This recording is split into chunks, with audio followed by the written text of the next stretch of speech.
Ya me están diciendo que acabe.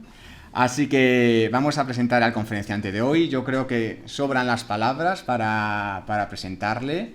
Es el presidente, bueno, vicepresidente, la presidenta es su mujer, que me está diciendo que como no lo diga, es el vicepresidente de aquí de nuestra asociación, y es un buen amigo y es una persona con el que se puede dialogar, con el que se puede hablar, no solo de espiritismo, sino que tiene, a través de su búsqueda personal, ha conseguido un enfoque mucho más amplio, porque nunca es bueno centrarse en ningún aspecto de la vida, siempre tenemos que abrir la mente e intentar aprender de todo lo que tenemos. Entonces, la conferencia de hoy, los birthmark, marcas y huellas en la reencarnación. Yo la verdad es que no sé muy bien de qué voy a hablar en concreto, por eso les emplazo a que estén atentos y luego si tienen alguna duda, alguna consulta, que se la pregunten. Venga, un aplauso.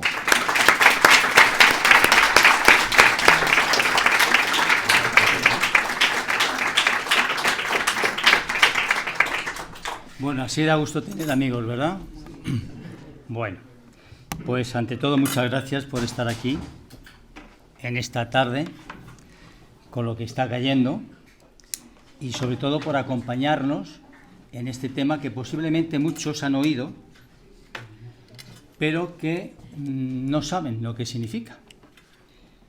Vamos a intentar en esta tarde esclarecer el tema y sobre todo que cuando hayamos terminado, pues que tengamos una idea mucho más profunda de lo que son los birmas, que como veis por el enunciado son las marcas y las huellas en la reencarnación. Bueno, podemos decir que cuantificar científicamente la posibilidad de la reencarnación, pues es uno de los mayores misterios del mundo que ha sido virtualmente ignorada por la ciencia del pasado. Sin embargo, la reencarnación puede llegar a ser una realidad incontestable al ser comprobada por métodos de análisis clínicos. El profesor Hernández Guimarães Andrade, que fue presidente del Instituto Brasileño de Pesquisas Psicobiofísicas de São Paulo y considerado como uno de los mayores especialistas del mundo sobre la reencarnación, tema al que dedicó unos cuantos libros, comentaba que la causa mortis de una persona puede influenciar considerablemente en la salud y en el comportamiento de la personalidad de una vida o existencia futura. Es decir, si una persona muere trágicamente o súbitamente por causa de un asesinato, de un suicidio, de un desastre violento, de una enfermedad grave, etcétera, etcétera, al reencarnar nuevamente, presentará en su nuevo cuerpo el resultado de dicha muerte en forma de marcas o deformaciones físicas, como así malformaciones, amputaciones, enfermedades no congénitas, etcétera, etcétera. Se efectúan evidentemente los casos comprobados de herencia genética y que la medicina tradicional nos transmite indicándonos que estas marcas están presentes en la piel del niño durante el nacimiento o después. Con el tiempo, la mayoría de ellas desaparece de forma natural. La más común es la hemangioma, que es una lesión cutánea visible de color rojo, muchas veces parecidas pues, a la figura de una fresa. Bien. Normalmente aparece en el rostro y en el cuello. Crece desde los 6 a los 12 meses de vida, comenzando a disminuir entre los 18 meses y los 2 años de edad, y en algunas ocasiones desaparece completamente a los 9 años de edad. La idea de relacionar la genética con las vidas anteriores no es nueva. En algunas tradiciones orientales, cuando el niño muere, los padres amputan alguno de sus miembros o le ocasionan una herida suficientemente profunda y visible. ¿Para qué es esto? ¿Por qué? Pues porque ellos consideran que los niños que mueren prematuramente no han podido realizar en esta encarnación su misión en la tierra y volverán a reencarnar próximamente dentro de la familia. Cuando eso suceda, vendrán a la vida con las amputaciones o cicatrices practicadas por sus padres en una existencia anterior y podrán así reconocerle. El denominador común más frecuente relacionado con el Renacimiento es probablemente el de un niño que recuerda una vida pasada. Por lo general, los niños comienzan a hablar de sus recuerdos entre las edades entre 2 y 4 años aproximadamente. Y tales recuerdos, que son infantiles, se van reduciendo gradualmente cuando el niño tiene entre 4 y 7 años de edad. Por supuesto, siempre hay algunas excepciones, como un niño que sigue recordando su vida anterior, pero sin hablar de ella por diversas razones. La mayoría de los niños hablan de su anterior identidad con gran intensidad y sentimiento. A menudo no pueden decidir por sí mismos qué mundo es real y cuál no lo es. A veces experimentan una especie de doble existencia en la que una vida es más prominente, más real, manifestándose la otra vida con más insistencia. Esta es la razón por la que suelen hablar de su vida pasada en el presente.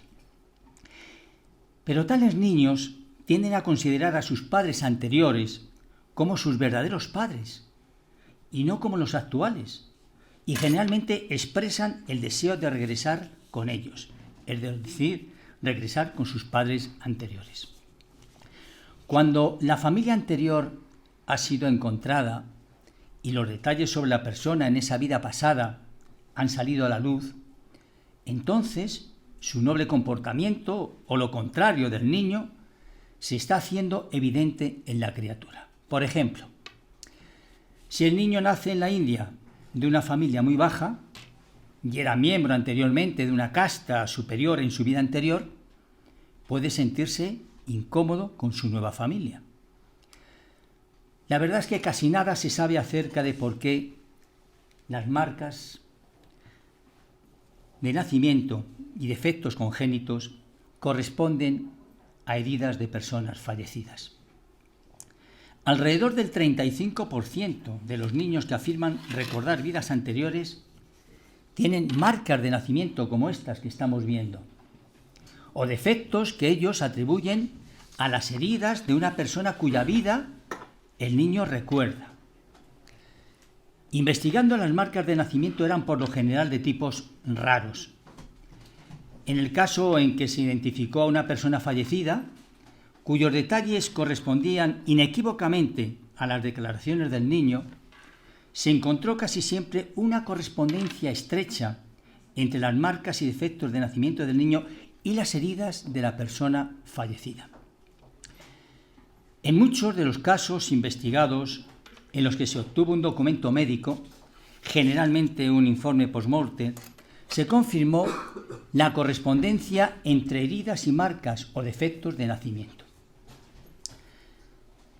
Existen pocas pruebas de que los padres y otros informadores impusieran una identidad falsa en el niño para explicar la marca de nacimiento o el defecto del niño. Bien. João Alberto Fiorini de Oliveira es investigador forense, delegado jefe de la Policía Científica del Paraná en Brasil, y ha desarrollado en los últimos años varias investigaciones pudiendo realmente constatar estas manchas o marcas. Al entrevistar a un niño llamado Guilherme, recientemente en la ciudad de Ribeirão Preto, que en aquel momento tenía 8 años de edad y padecía pesadillas ambientadas en batallas, al preguntarle la razón del origen de las manchas, respondió que era por los disparos que había recibido en una guerra que participó en el año de 1968. Recordemos que la guerra más evidente que ocurrió en esa fecha, en esa época, fue la guerra del Vietnam.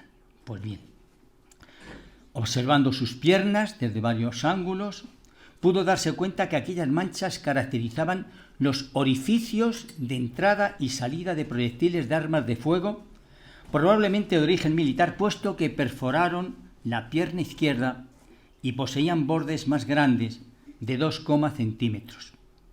El niño presentó un profundo conocimiento del idioma inglés, aunque no se puede confundir con la xenoglosia, La xenoglosia es una facultad mediúnica por la cual los espíritus se manifiestan en un idioma distinto al que conoce el medium.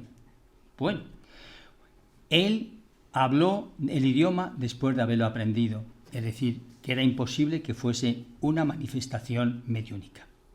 Además, presentó hábitos alimenticios diferentes de su origen, rehusando de la alimentación de costumbre. Coincidentemente, se descubrió que su bisabuelo había participado en la Revolución Constitucionalista de 1932, donde fue víctima de un disparo de fusil, afectando también su pierna izquierda en la región del pie.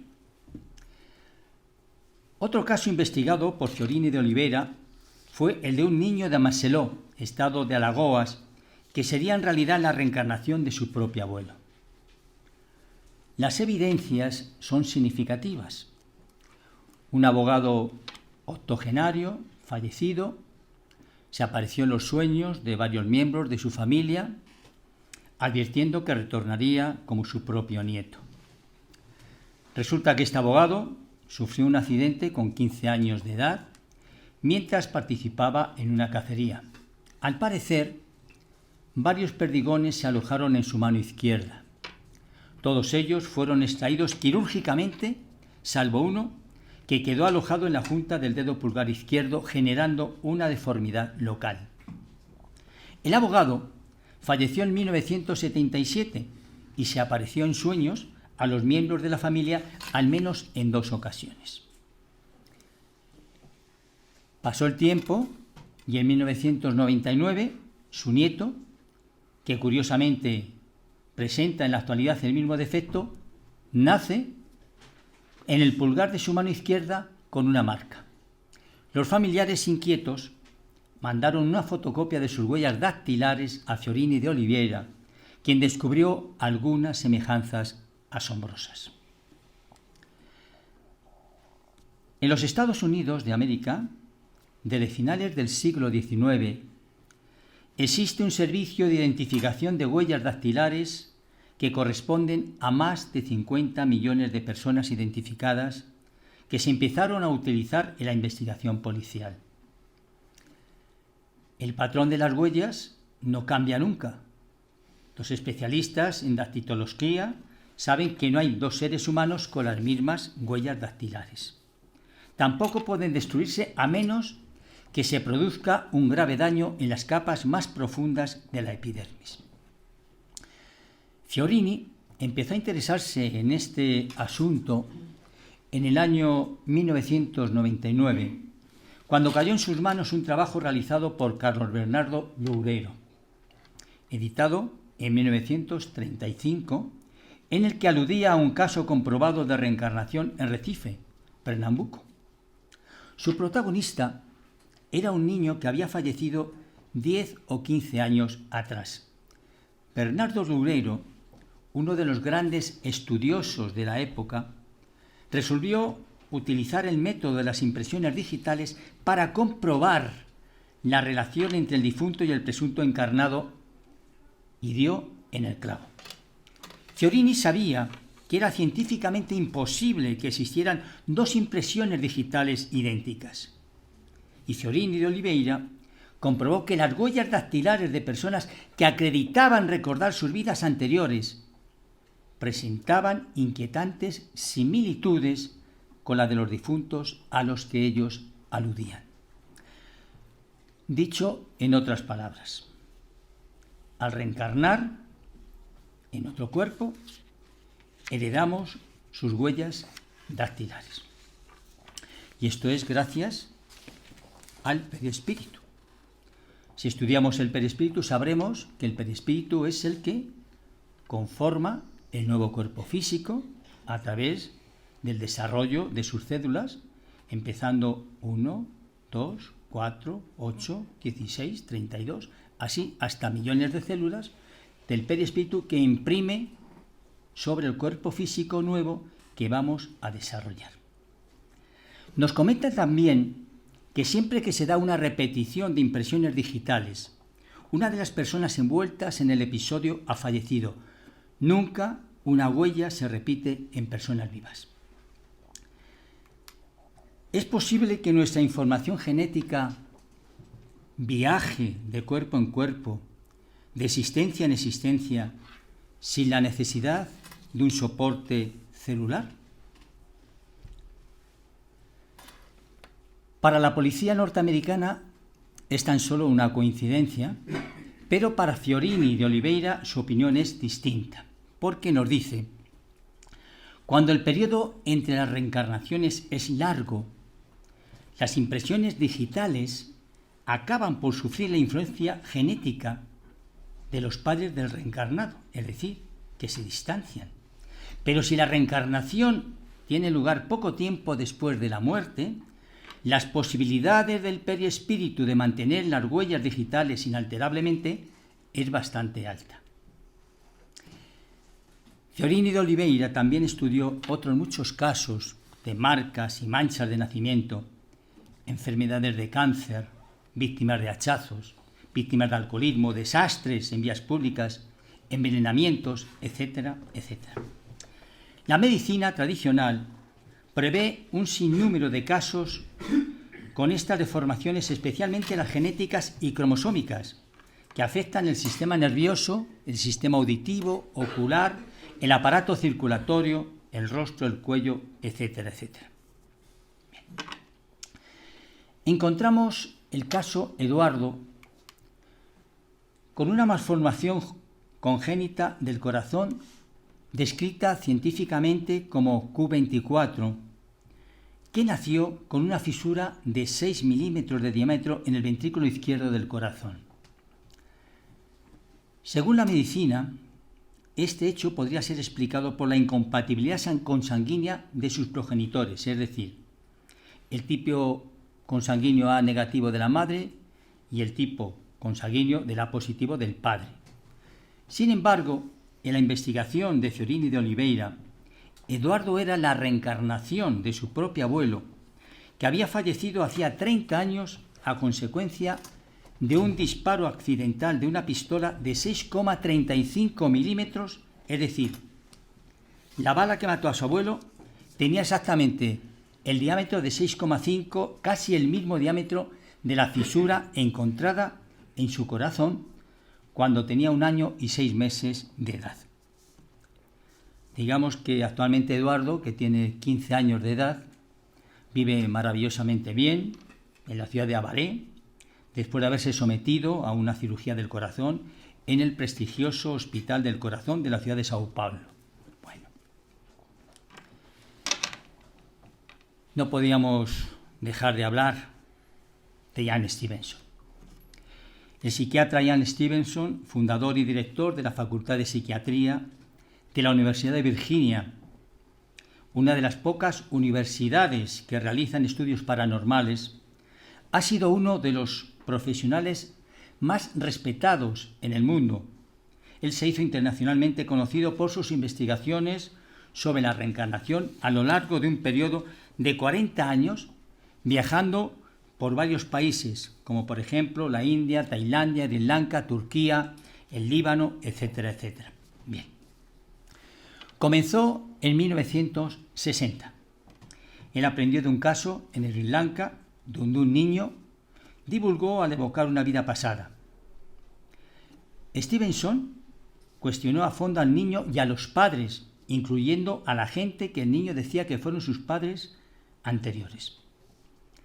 También descubrió evidencias que sugieren que los recuerdos y las lesiones físicas pueden ser transferidos de una vida a otra, llevando a cabo más de 3.000 casos de niños que recordaban sus vidas pasadas.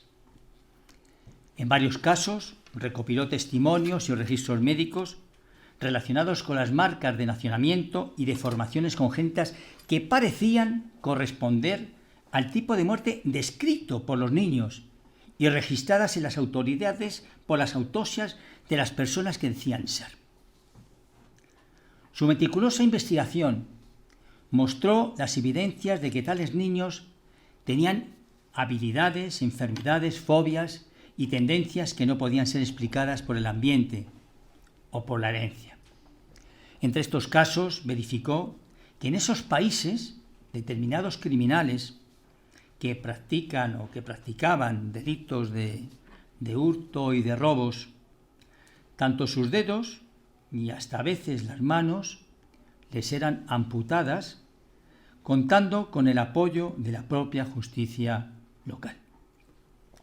Sin embargo, el científico constató que en esos mismos poblados o tribus nacían muchas personas faltándole los dedos, es decir, con el problema de la ectodactilia, que según la medicina tradicional es la ausencia total o parcial de los dedos o nudillos, también llamada oligodactilia, ausencia de dedos en las manos o en los pies.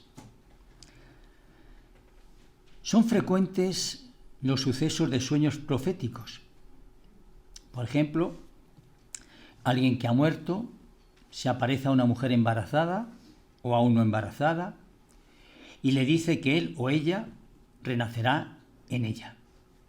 A veces los parientes o amigos tienen sueños como este y luego relacionarán el sueño con la madre. El doctor Stevenson encontró que estos sueños proféticos eran particularmente prolíficos en Birmania y entre los indios de Alaska. En estas culturas, el cuerpo de un niño recién nacido es revisado para detectar marcas reconocibles, para establecer si la persona fallecida, como decíamos anteriormente, habían conocido una vez que ellos. Y esta búsqueda de marcas de identificación se da especialmente entre los indios Tiglit y los Igbos de Nigeria. Varias tribus de África Occidental hacen marcas en el cuerpo del recientemente fallecido para poder identificar a la persona cuando renace. Lo hemos comentado antes. Su libro 20 casos que sugieren la reencarnación se convirtió en un clásico de los anales de la investigación en la reencarnación. Eso fue en 1966. Más tarde, en 1977, él publicó su obra más clásica, La reencarnación y la biología, una contribución a la teología de las marcas de nacimiento y los defectos congénitos, que se centraba principalmente en las deformaciones y otras anomalías que nacen en los niños. Este clásico contiene cientos de imágenes que presentan las pruebas que él fue descubriendo poco a poco. En él se documentan 200 casos de niños que tienen recuerdos y marcas de nacimiento que corresponden con las vidas y heridas de personas fallecidas y quienes estos niños recordaron como vividas en una época pasada y que supuestamente estaban relacionadas con su nacimiento, así como su asesinato. La investigación basada en entrevistas, frecuentemente repetidas con el sujeto y con otras muchas personas de ambas familias, con raras excepciones, solo se entrevistó a individuos de primera mano sobre las marcas de nacimiento y los defectos congénitos que tienen una especial importancia para la demostración de la reencarnación, ya que proporcionan pruebas objetivas y gráficas en los niños y también en los adultos interrogados, asignándoles el mismo valor en términos científicos. En el 35% de los casos que investigó, los niños que murieron de una muerte no natural desarrollaron fobias. ¿Sabéis lo que es una fobia, verdad? Bueno, por ejemplo, si se habían ahogado en una vida pasada, entonces con frecuencia manifestaban una fobia de salir del agua. Si se les había disparado a menudo, tenían miedo de las armas y a veces de los golpes fuertes que suenan alrededor nuestro en general. Si morían en un accidente de tráfico, desarrollaban una fobia de viajar en automóviles, en autobuses o camiones. Bien. Mamá, yo morí en un río. Esta es la frase que el pequeño Felipe le dijo a su madre un día mientras atravesaban un puente en la localidad brasileña de Santos. El niño manifestaba desde los 2 años un inexplicable miedo al mar. Con 13 años explicó que había vivido en Campos de Jordão y que su nombre era el de Augusto Ferreiro, que trabajaba con herrajes y caballos y que había muerto en un accidente de automóvil cuando este automóvil cayó a un río. Su madre, Amelia, quedó sorprendida, no tanto por el relato de su hijo, que no podía verificar, como por una serie de detalles geográficos que tampoco podía conocer. Describía, por ejemplo, el clima frío de la ciudad serrana y una gran cantidad de hortensias en las calles. Ambas cosas eran reales, eran ciertas, pero Felipe no tenía por qué saberlo, ya que nunca había estado allí. Esta madre, Amelia, en diciembre del año 2000, tuvo conocimiento del trabajo de Jordão Fiorini de Oliveira, a través del programa Espiritismo vía satélite de la televisión por cable. Presintiendo que los relatos de su hijo tuvieran que ver con los recuerdos de una existencia anterior, envió un fax al delegado de la Policía Científica solicitando su ayuda. Fiorini viajó por Navidad a Campos de Jordão, pero no logró recoger allí ninguna pista del misterioso Augusto Ferreiro. Consultó los registros de la prefectura, del cementerio, de los hospitales. Nada. Ni rastro de Ferreiro. De repente, mientras pasaba un día cerca de una parada de carretas situada cerca del teleférico, en Campos de Jordão estos carruajes desempeñan la función de taxis, decidió quemar su último cartucho, interrogar a los carreteros y bingo. Uno de ellos le conocía e incluso le proporcionó las señas y su nombre. Si Ferreiro estaba vivo, no podía encarnar en cuerpo alguno. Tal vez pudiera ser un caso de percepción extrasensorial, de telepatía, pero en cualquier caso nada que ver con la transmigración del alma. Sin embargo, tras hablar por teléfono con la madre de Felipe, decidió acercarse a la casa de Ferreiro a 7 kilómetros del teleférico de Campos de Jordão. Allí vivía un anciano de 80 años, muy desconfiado, que respondía al apodo de Augusto Ferreiro.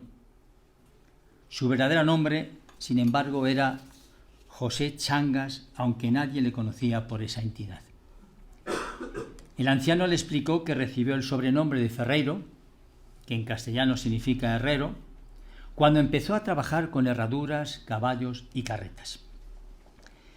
El investigador le mostró el fax de Amelia con el relato de su hijo, pero el anciano no pudo ofrecerle ningún dato. Aquella noche, Ferreiro, el anciano, no consiguió conciliar el sueño. Cuando el agotamiento pudo con él, soñó con Fernando, uno de sus nietos, al que no había visto desde hacía más de 15 años. El día de Navidad se reunió con sus hijas.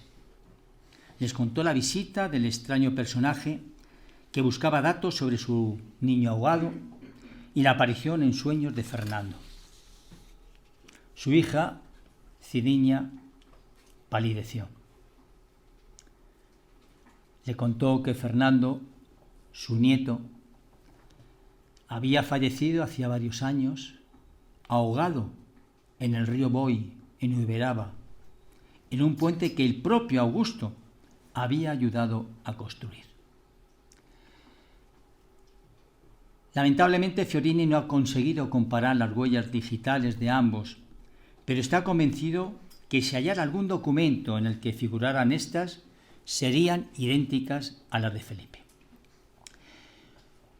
Otra forma de comportamiento poco común, observada con frecuencia, que el doctor Stevenson llamaba filias, se refiere a los niños que expresan el deseo de comer diferentes tipos de comida cocinada o de usar ropa diferente a la de su cultura. Si un niño, por ejemplo, había desarrollado el alcoholismo, el tabaquismo o adicción a las drogas cuando era adulto, en una encarnación anterior, puede expresar una necesidad en esta nueva experiencia de estas sustancias y desarrollar ansias a una edad temprana.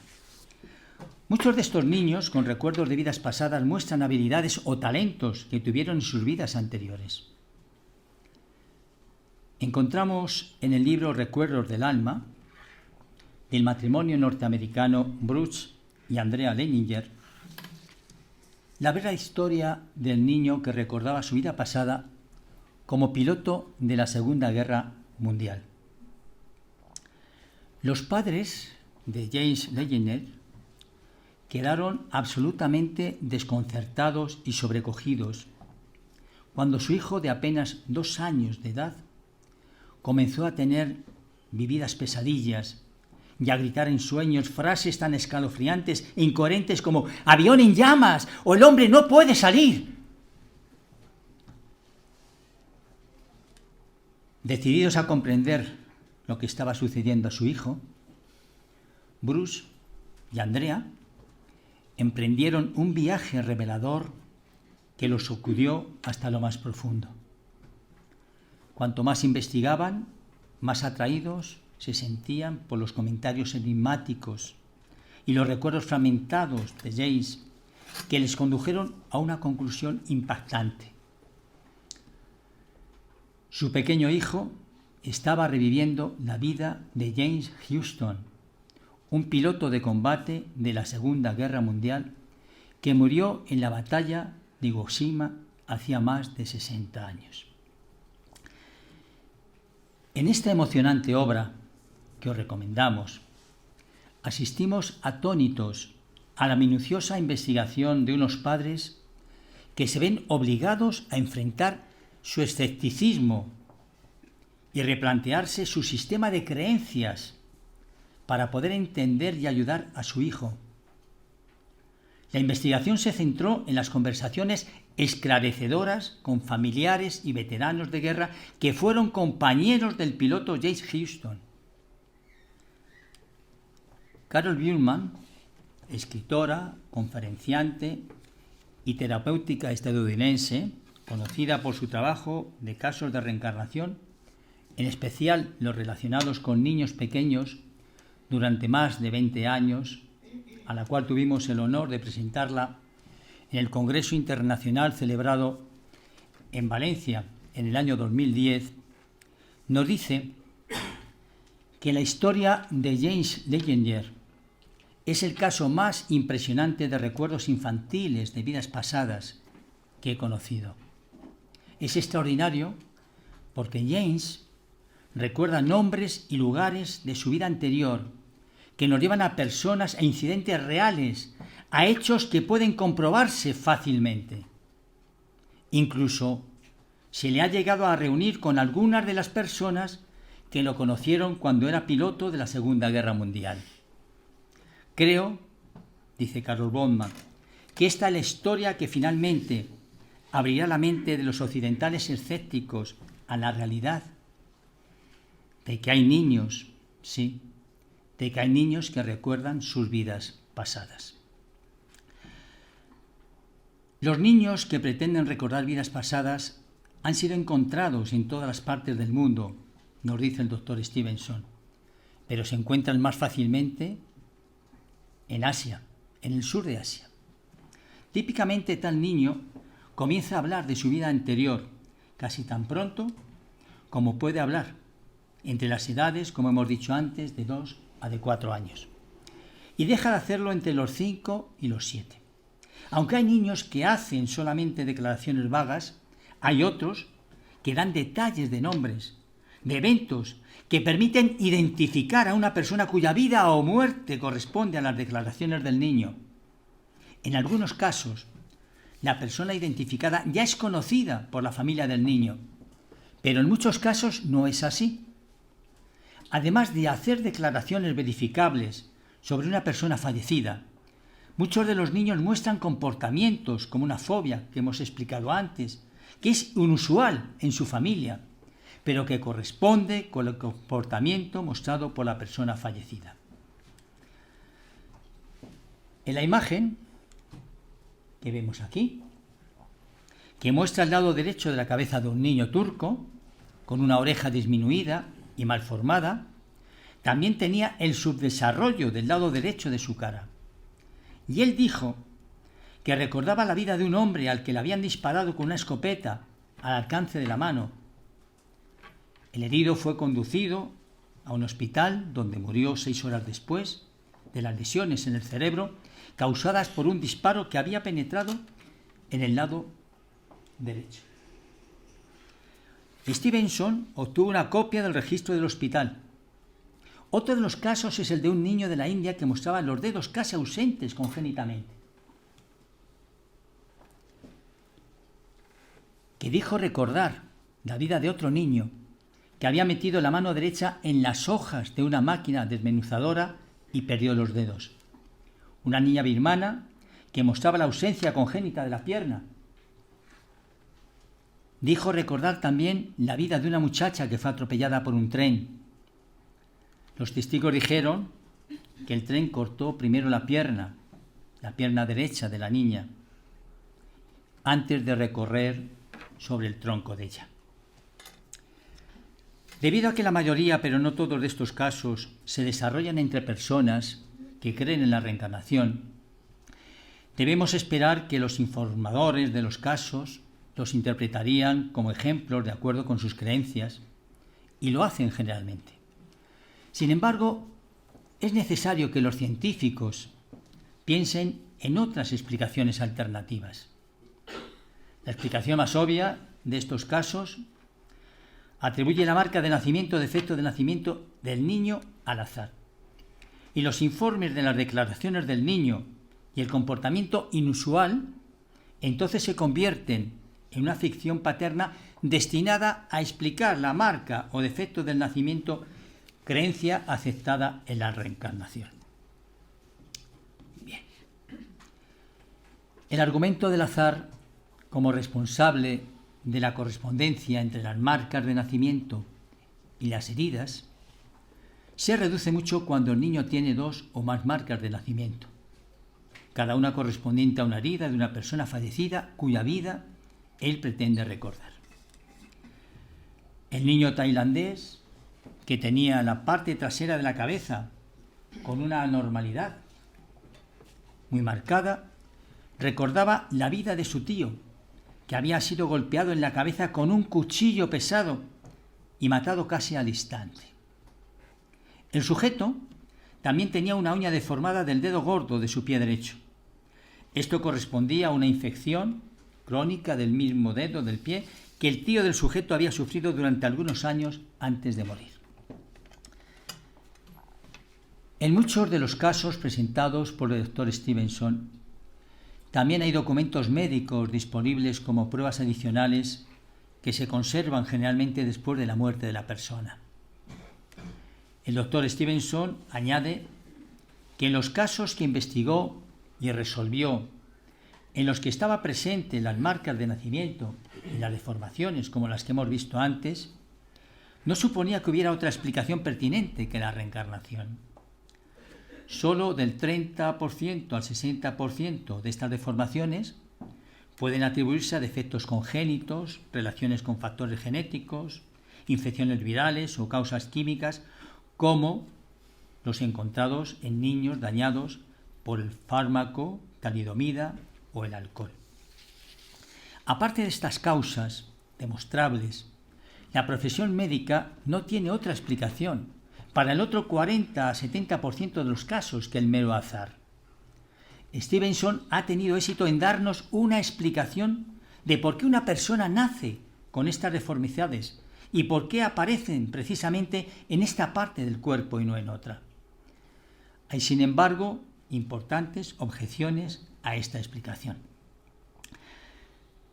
La mayoría de los casos en los que están presentes marcas de nacimiento y deformidades congénitas para las cuales no existen explicaciones médicas tienen de 1 a 5 características en común. Primero, los padres y otros adultos involucrados en un caso no tienen la necesidad de inventar, la necesidad de narrar detalles de una vida anterior para explicar la lesión de su hijo. Creyendo en la reencarnación, como la mayoría de ellos lo hacen, casi siempre se contentan con atribuir la lesión a algún evento de una vida anterior sin buscar una vida particular con detalles coincidentes. En segundo lugar, las vidas de las personas fallecidas que figuran en los casos eran las dos encomiables. Algunos de ellos proporcionaron un modelo de heroísmo o alguna cualidad envidiable. También algunos de ellos vivían en la pobreza o eran por lo demás no sobresalientes. Pocos padres impondrían una identificación con tales personas a sus hijos. En tercer lugar, aunque en la mayoría de los casos las dos familias interesadas estuvieron familiarizadas o incluso relacionadas entre sí, el doctor Stevenson estaba seguro de que al menos 13 casos entre los 210 cuidadosamente examinados y filtrados con respecto a este asunto, las dos familias nunca habían oído hablar del caso desarrollado. La familia del sujeto en estos casos puede no haber tenido información con la que construir una imagen imaginaria, para que más tarde resultó muy parecida a una real. En otros 12 casos, por ejemplo, los padres del niño habían oído hablar de la muerte de la persona afectada, pero no tenían conocimiento de las heridas de esas personas. En cuarto lugar, el doctor Stevenson cree que ha demostrado que el azar es una interpretación improbable. Improbable para las correspondencias en la ubicación entre dos o más marcas de nacimiento sobre el tema de un caso y las heridas de una persona fallecida. Las personas que rechazan la explicación de la casualidad combinada con una historia secundariamente confeccionada pueden considerar otras interpretaciones que incluyen procesos paranormales, pero no pueden proponer una vida después de la muerte.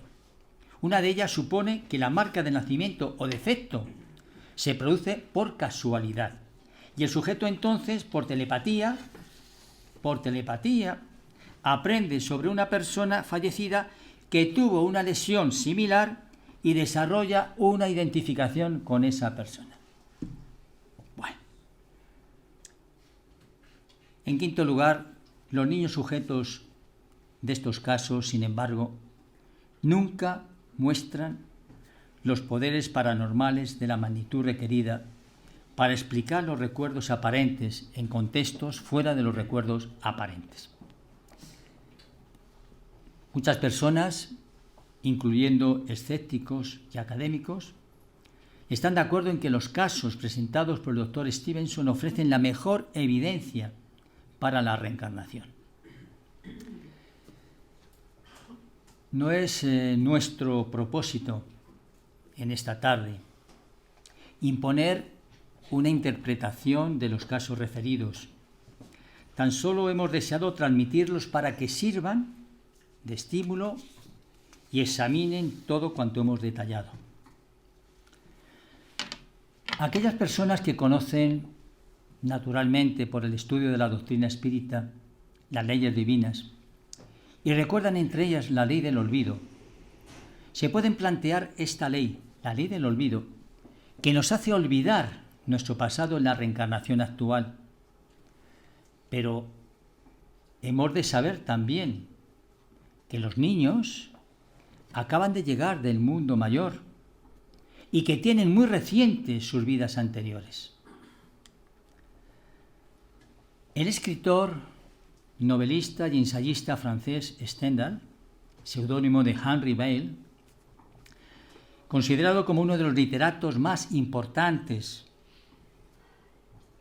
y tempranos del realismo, se destacó por su extremado rigor crítico con que analiza la psicología humana, haciéndole destacar como uno de los primeros escritores del siglo XIX, y comentó que la originalidad y la verdad solo se encuentran en los detalles.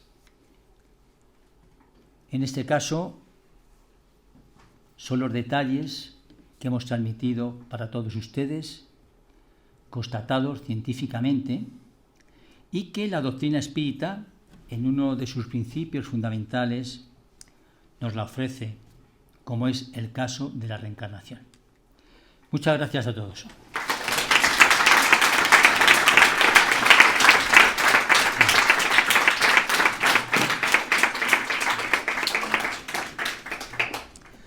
Pues ustedes dirán. Dígame, señora. ¿Con qué objetivo se vuelve a nacer con esas deformidades? Quizá para curarse de ese pasado, cuando uno nace en un niño, sale deforme y a lo mejor la medicina lo cura. ¿Se cura él a través de esa medicina? De ese No, niño? no creo que sea eso. No creo que sea eso. Ya hemos explicado que cuando nosotros somos concebidos, nuestro cuerpo físico está afectado por nuestro perispíritu, es decir, por la vida que nosotros hemos tenido anteriormente, que es la que nos va a marcar nuestra próxima vida. Y si el perispíritu, que es, digamos, donde marcamos todos nuestros actos, nuestras experiencias, donde dejamos huella de todos nuestros desarrollos, cuando nosotros proyectamos el perispíritu, quedan esas marcas que hemos visto aquí. Son marcas que vemos físicamente. Pero tengo que aclararle otra cosa. El perispíritu no solamente conlleva la parte exterior de nosotros, la figura. Esta que yo tengo es debido a que yo tengo un perispíritu como este, igual que yo, igual que usted. El perispíritu interiormente lleva todos los órganos que nosotros tenemos, es decir, un páncreas, un riñón, un hígado, un corazón, etcétera, etcétera, que es lo mismo que nosotros tuvimos en la vida anterior. Si en la vida anterior yo he sido una persona que me he dedicado a llevar una mala vida, que no he cuidado mi vehículo, que es este, el que me han dado para llegar a donde tengo que cumplir, pues lógicamente, si he sido alcohólico y tengo el hígado lógicamente afectado o el corazón, cuando yo vengo en otra experiencia, mi hígado y mi corazón son afectados en la nueva reencarnación. No se trata de que en esta nueva experiencia le vayan a curar los defectos que ha traído, sino que es simplemente el reflejo de nuestro espíritu realizado en la vida anterior. ¿Le he contestado a usted? Ya, pero ¿y si se curara? ¿Qué pasaría? Pues que si se curara, pues muy bien curado. Una pregunta. A ver. Se supone que en el otro lado hay hospitales donde los espíritus se recuperan y de las malas vivencias Sí. que viven en esta etapa de la vida, ¿no? ¿Cómo es que no se curan esos defectos y esas marcas que se traen? ¿Cómo hay personas que sí y otras personas que vienen sin ellas? Pues tú lo acabas de decir, por merecimientos. Más preguntas, por favor. ¿Por qué estos niños se acuerdan de... Si no, no te oyen los de fuera. Perdón. ¿Por qué hay algunos niños que se acuerdan de las vidas pasadas y otros Y otros no, claro. Pues depende de la influencia que ¿Hay puedan algún tener. motivo? No todo el mundo recuerda, ¿usted recuerda su vida pasada? Pues hay personas que sí, a pesar de ser adultas. Sí, pero es como una ley que cuando nacemos no vamos No, es que el espíritu no es llegar y frenar y cortar. El espíritu tiene una trascendencia a lo largo de su experiencia, comprende, de sus vidas. Entonces, lógicamente, algo queda en nuestro subconsciente que aflora a una nueva vida. Tenemos unos recuerdos, nuestro espíritu va almacenando todas nuestras vivencias. Y hay personas que recuerdan y hay otras que no recuerdan. No hay una ley general para todo como debe de ser. Blanco, blanco, negro, negro, no. Hay una gama de grises muy amplia. ¿Por qué razón se dan esos casos de marcas más en Asia? Pues posiblemente porque son más conscientes del tema de la reencarnación, como decía Stevenson, y eso lo tienen mucho más asumido. Posiblemente en Europa o en otro continente, en Estados Unidos, etcétera, eso también surge. Él también hizo investigaciones en esos países, pero no se da tanto como en esos otros. Cuando tenemos el tema de la reencarnación nos fijamos mucho más en esas cosas. Aquí posiblemente, a lo mejor alguno de nosotros tenemos alguna huella o alguna marca de otra experiencia pasada y no le hemos dado ninguna importancia. Sin embargo, ellos lo valoran mucho porque su vida está basada precisamente en la ley de la reencarnación, no como nosotros, que la mayoría de la gente ni conoce ni quiere saber. Más preguntas. ¿Qué pasa? ¿Os habéis quedado tontos? Venga a preguntar, hombre. Me van a pagar lo mismo. No, van a pagar si no preguntan. Dígame, señora, por favor. Póngase el micrófono porque si no, no la oyen allí fuera. Aunque hay alguno que está adormecido todavía, pero no importa. Y alguna. Voy a preguntar que es que a mí muchas veces, bueno, tengo unas canciones que me recuerdan a mi abuela, pero sin embargo yo he hablado con mis tías y con mi madre y sin embargo me dicen que no, que ellas no han cantado esas canciones. Bueno, porque quizá a lo mejor no hace falta que las haya cantado su familia, sino usted las ha escuchado de otras personas con las cuales ha convivido. Es que me siento tan a gusto cuando digo Claro, esas claro. canciones. Ha vivido en un ambiente determinado y entonces en ese ambiente pues usted ha captado esa armonía musical que ahora le transforma y que usted en aquel tiempo vivía felizmente. Y eso le hace que usted se sienta ahora bien. Pero es bueno, eso es muy bueno, que usted recuerde esas cosas, claro. Hay muchas personas que recuerdan momentos pasados y otras épocas, Van a lugares y dicen, esto yo ya lo recuerdo, esto yo ya he estado aquí, yo me recuerda que he estado viviendo en este sitio. Y sobre todo cuando hacen la regresión hipnótica por las fobias, y lo hacen clínicamente, cuando constatan, cuando dicen yo he estado viviendo en tal sitio, he hecho tal cosa, etcétera, cuando van a esos lugares que ellos describen, que nunca han estado allí, pues evidentemente son los lugares que han descrito. El ser humano es un ser muy complejo. Ahora estamos encarnados en la materia, pero hemos tenido otras muchas experiencias en otros tiempos, en otras épocas, experiencias que todavía están marcadas en nosotros y que nos van a servir para que en el futuro estén presentes también en aquello que vayamos realizando poco a poco. La reencarnación es para aprender, pero también es para reparar, no para pagar, para reparar, porque a lo largo de tantas experiencias, de tantas vidas, hemos tenido pues enfrentamientos con otras personas. Ellos nos han hecho daño, nosotros les hemos hecho daño a ellos. Y la reencarnación pues nos sirve primero para reparar esos hechos tan horrorosos a veces y para que nuestra vida ahora pues la podamos enmendar y corregir. ¿Crees que hay algún motivo para que ciertas personas tengan esos recuerdos o es simplemente un desajuste de la ley del olvido? Yo más bien creo que es esto que tú dices, porque la ley del olvido está muy clarita, nos condiciona.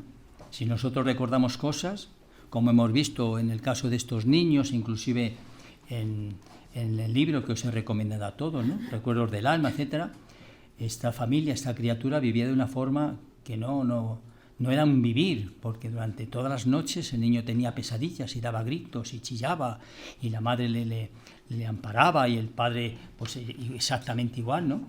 Es decir, que es un desajuste prácticamente de lo de la ley del olvido, aunque acaban de llegar, pero no todos los niños afortunadamente les pasa esto. Pero es también la influencia, cómo había afectado en esa criatura, cómo había afectado su muerte, que él se veía dentro del avión y que no podía salir y que nadie le sacó. Murió dentro del mismo avión la criatura, según los compañeros que fueron relatando posteriormente. Y eso queda impreso en el ser. Eso, imagínate, como cualquier caso trágico o violento que podamos experimentar, tú cierras los ojos y enseguida lo ves allí presente, porque el subconsciente aflora y nos hace recordar ese momento que nos ha impresionado tanto y que está tan cerca de nosotros. ¿Alguna pregunta más? Sí, porque si no se va. Sí, venga, sí. A ver, vamos, venga, pregúntate. Toma. Sí, las impresiones pueden ser también positivas, ¿no? Esos recuerdos tan fuerte que se recuerda. Claro, como las de la puede ser señora, positivas también. claro, como la música, las canciones de la señora. Quiero hacer una pregunta. Sí, sí, sí. Espera, perdona. Luego lo pasas de nuevo. Estos niños que recuerdan sus vidas pasadas, si no se van haciendo adultos, ¿pierden la noción del tiempo? No, pierden los recuerdos. ¿Pierden los recuerdos o Sí. o se van toda la Pierden vida? los recuerdos, es decir, cuando llegan a la edad como unos 7 años, aunque hay algunos que lo mantienen, pero son muy pocos. Son lo mismo. Sí, ¿por qué? Porque se va solapando el regreso del mundo espiritual, que es este, con la nueva experiencia. Entonces, el momento en que ambos se van uniendo, esos recuerdos ya van desapareciendo y el espíritu necesita un nuevo proyecto, una nueva vida, ¿eh? Pero evidentemente lo pierden, no siempre es así.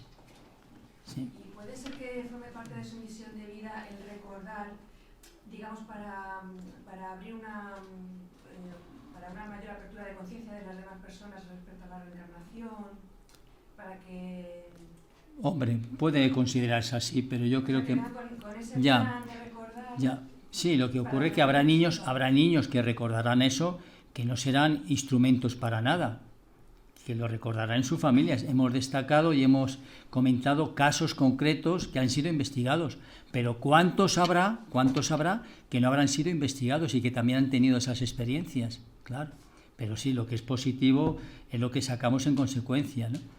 Es que naturalmente hemos tenido otras experiencias, otras vidas, y que vamos a tener muchas más. Por lo tanto, ya sabemos cómo tenemos que comportarnos, ¿no? Y estar un poquito apartados de los fusiles y de estas cosas, ¿no? Que pueden ocurrir cualquier cosa, sí. No te oye. No te oye. No te oye.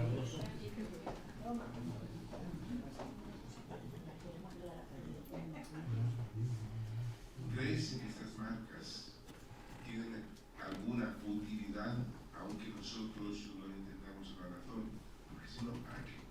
¿Para qué Sí. estar dispuesto a esto, digamos? Claro, lo que acabamos de hablar ahora, el que reencarnamos muchas veces. Es la utilidad que tiene recordarnos que hemos tenido otras vidas y que vamos a tener otras vidas más. ¿Para qué? Para que, repito, para que nuestro comportamiento sea un comportamiento mejor del que podemos tener, como es natural. Para eso es para lo que sirve, para recordarnos la pluralidad de las existencias. Dígame, joven. Dice que el perispíritu es lo mismo. El perispíritu es una fotografía de nuestro cuerpo físico. Pero Es decir, yo tuve varias vidas, como va cambiando naturalmente en función de la necesidad que pueda usted tener. Entonces, Ahora la actual es la que usted necesita para esta experiencia. en la próxima puede ser Distinta. Y puede ser usted en vez de mujer, hombre. Pero, O a lo mejor anteriormente ha sido usted hombre y ahora es mujer. pero dice que los órganos son de la otra vida. Los órganos no. Los órganos son proyectados por el perispíritu. Los órganos físicos son construidos por la madre y el padre. Los órganos del perispíritu. El perispíritu proyecta e influye sobre su construcción.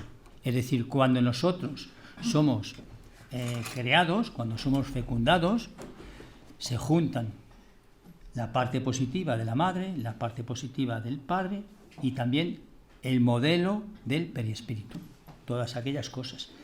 Por eso hay cosas congénitas de la madre que se parecen a la madre y otras que se parecen al padre, pero hay un perfil que es el que necesita para la nueva reencarnación que va a tener, que es girado y enviado por el perispíritu, que tiene unas marcas determinadas en su cuerpo espiritual que va a influir en el nuevo cuerpo que se lleva. Nada. Pero es que yo no entiendo, ¿el perispíritu no desaparece con el fallecimiento de la persona? ¿Dónde está? Al revés, hombre, al revés. El perispíritu es la personalidad del espíritu. O sea, cuando somos espíritu también... ¿Te vamos a explicar otra vez lo del huevo? ¿O lo conocen?